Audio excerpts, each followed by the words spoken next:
Bonjour et bienvenue. Alors, c'est quand le bon moment? C'est quand le bon moment pour acheter, pour investir? C'est quand le bon moment pour vendre? Alors là, je pense plus que aujourd'hui, le 8 novembre 2023, la question est plutôt à quel moment on achète. Je vais te répondre rapidement. Déjà, merci tiens, à tous les gens qui sont abonnés, c'est super sympa. Voilà, je partage simplement mon expérience, hein.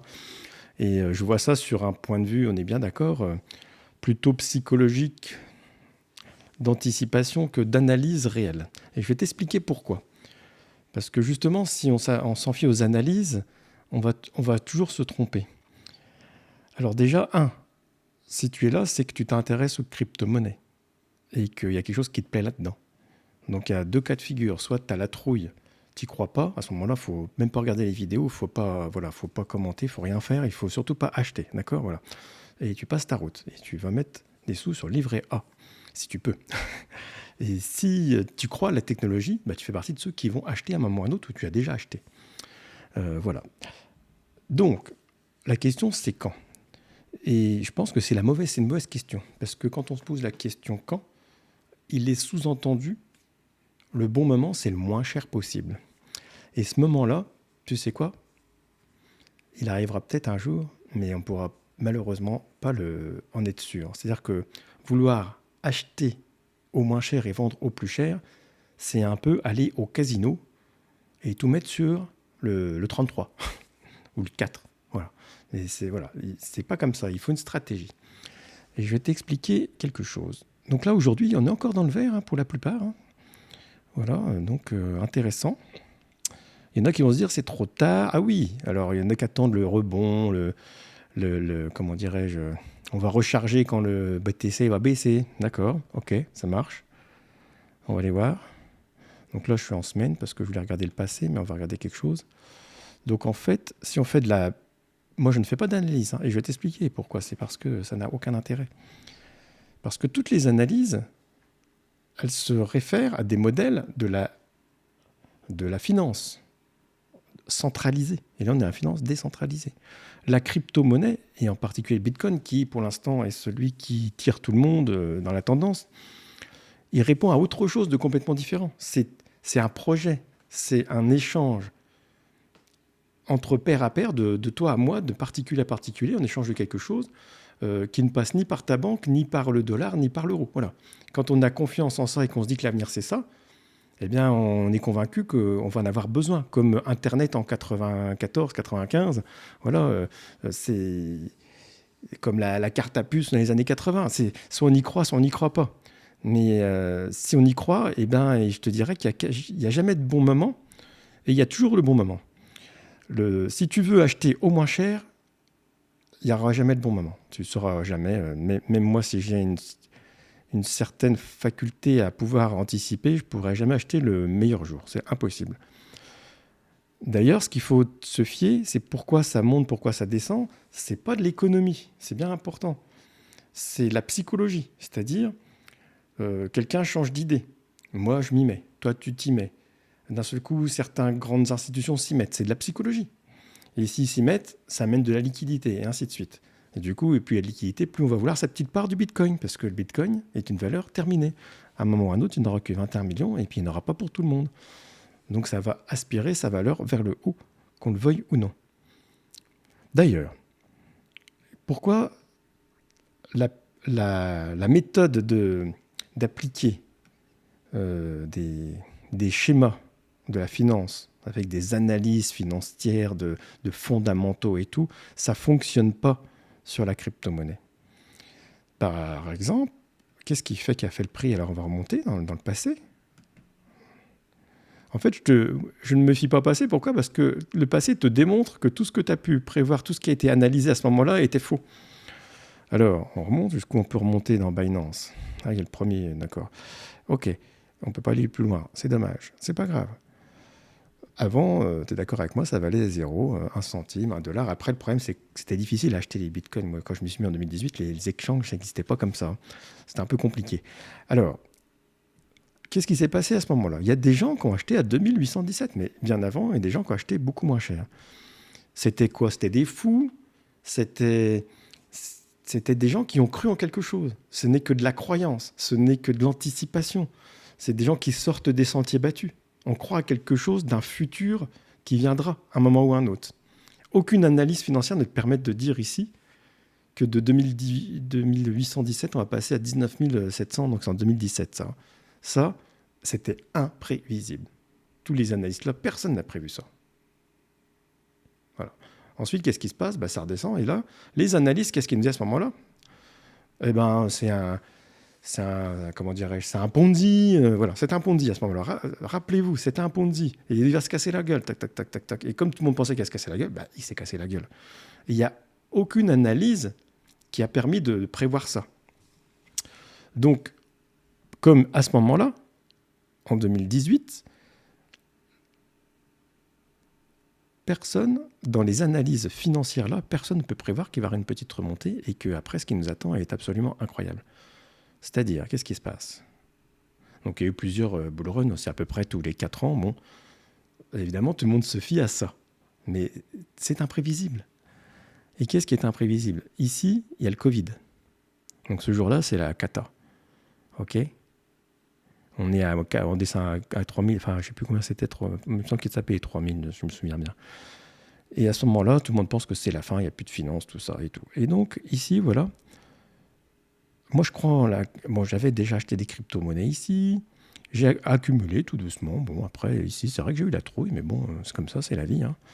J'ai même acheté, je vais peut-être pas te dire de conneries, dans les 8000 ici. C'était quand? C'était parce que moi, c'était en 2019. Donc, j'ai acheté dans les 8000 en 2019. Voilà, je me souviens bien. Et là, la psychologie des gens qui savent, mais il faut pas, c'est pas le bon moment, c'est pas le bon moment. Puis effectivement, quand c'est arrivé ici, je me suis dit, oh putain, c'était pas le bon moment.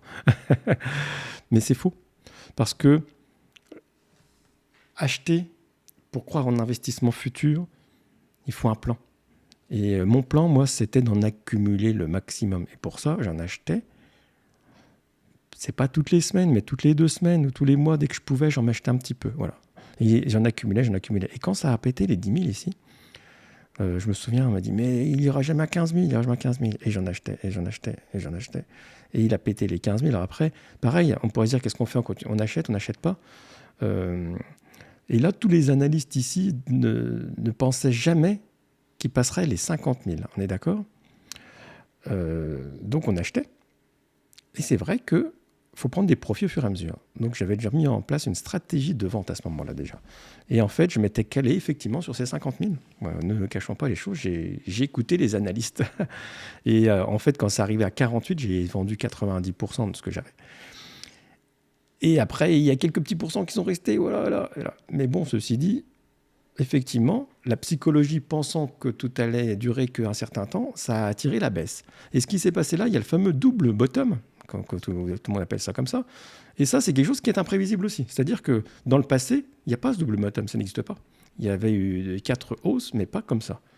Et aujourd'hui, on voudrait analyser comme avant, mais ce sera complètement faux. On est dans un autre système. Aujourd'hui, est-ce que tu crois qu'il est trop tard pour acheter? Non, il n'est pas trop tard. D'accord? Alors, il est peut-être trop tard pour acheter au plus bas. Oui, mais il n'est pas trop tard. Est-ce qu'il va y avoir ce fameux retracement? C'est pas sûr. Donc, quelle est ta stratégie si tu ne veux pas te retrouver à regarder les vidéos de ceux qui gagnent un petit peu de sous pendant 2 ans? Eh bien, il va falloir se positionner. Et il ne va pas falloir peut-être trop attendre. C'est-à-dire que dans mon plan, moi, je continue d'acheter du Bitcoin.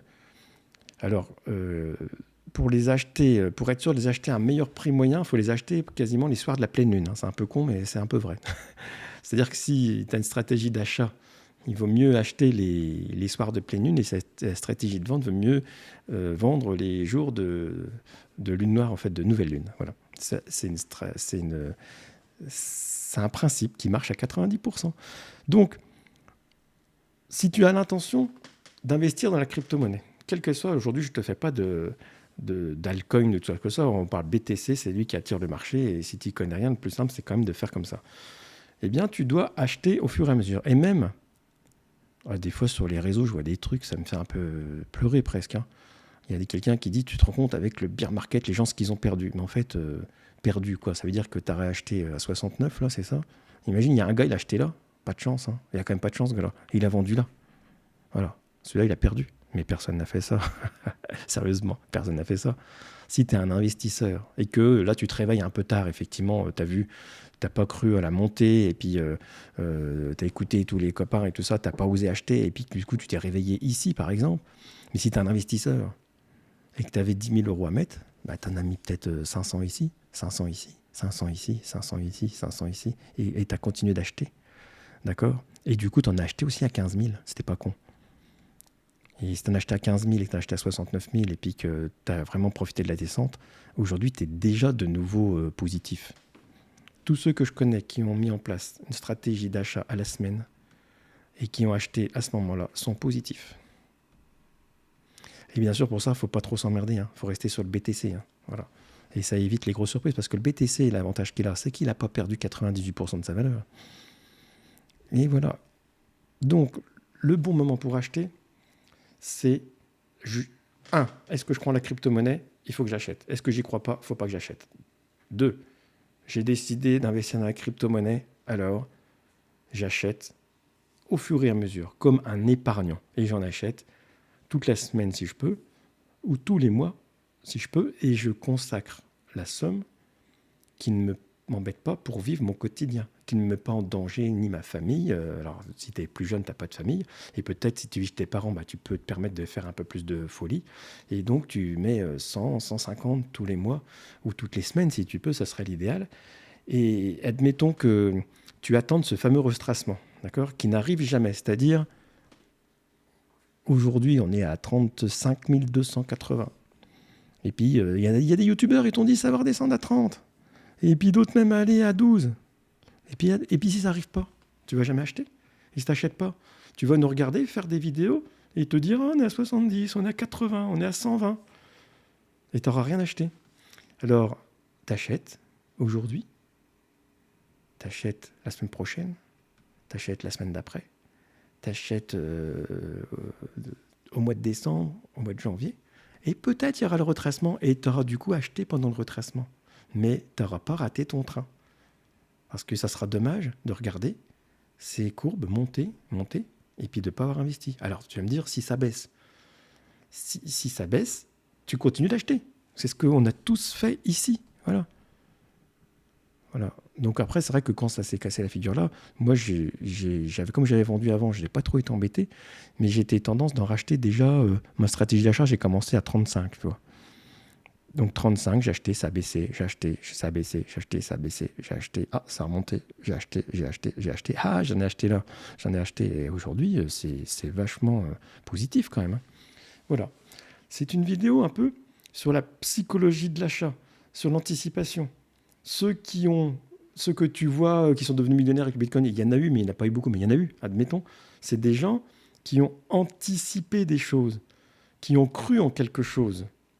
Et ils ont acheté, mais très peu ont acheté 10 000 $ de Bitcoin et ont vendu 2 millions. Ça n'existe pas. Quand tu as investi 10 000 $ et que tu vois que c'est devenu 25 000, tu veux encaisser déjà un petit peu, donc tu en revends. Puis du coup, tu vois que ça monte, tu en rachètes. Donc le prix moyen, il n'est jamais aussi... je veux dire, tu n'as jamais de vrai delta comme ça. Et pour être presque sûr de gagner, ben, il faut acheter à la petite semaine. Voilà. Et après, quand il y a des profits, eh bien, il faut savoir prendre ses profits. Quand tu as, quand tu as fait x2, par exemple, quand tu as fait x2, tu as mis 1 000 € et ton portefeuille, il fait 2 000. Tu encaisses 1 000 et il y a toujours 1 000 qui travaillent. Et tu n'as rien, du coup, tu n'as rien risqué. Tes 1 000 €, tu les as récupérés. Tu peux les mettre sur autre chose. Il y a des tas de choses à faire avec 1 000 €. Tu peux créer une société, et oui, et qui va peut-être te faire gagner des sous. Et ces sous-là, tu peux réinvestir dans la crypto. Il faut savoir encaisser pour ne pas avoir à subir des pertes. Voilà. Donc, quand est-ce que j'achète? Eh bien, tant que je crois à la crypto, j'achète toutes les semaines. Pas forcément des grosses sommes, mais j'achète toutes les semaines. Voilà pour la réponse du jour sur la psychologie de l'achat. On verra plus tard pour la psychologie de la vente. Merci pour ceux qui sont abonnés, c'est super sympa. Je continue. Vous avez bien compris que c'est un canal intuitif. Il n'y a pas d'analyse financière parce que je fais partie de ceux qui pensent qu'elles ne servent à rien du tout. Mais les seuls fondamentaux valable, c'est simplement, bah, évidemment, on vend pas sa maison pour acheter des crypto-monnaies. On, on investit.